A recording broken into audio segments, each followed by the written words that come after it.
69వ కీర్తన. నీ ఇంటిని గూర్చిన ఆసక్తి నన్ను భక్షించి ఉన్నది.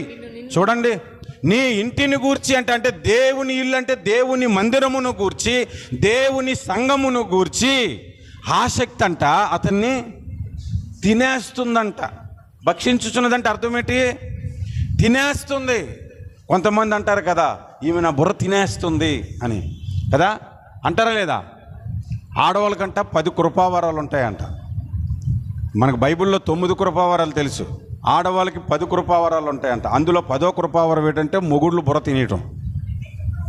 రోజు హవ్వెళ్ళి బుర్ర తినేస్తుంటుంటే నువ్వు బుర్ర తినేసే బదులు నేను పండు తినేయడమే మేలనుకుని పండు తినేసాడు పోయి. అలాగా నీలో ఒక ఆసక్తి ఉండాలి. అదేంటంటే దేవుని మందిరానికి వెళ్ళాలి వెళ్ళాలి వెళ్ళాలి వెళ్ళాలి వెళ్ళాలి వెళ్ళాలి వెళ్ళాలి అనే తపన.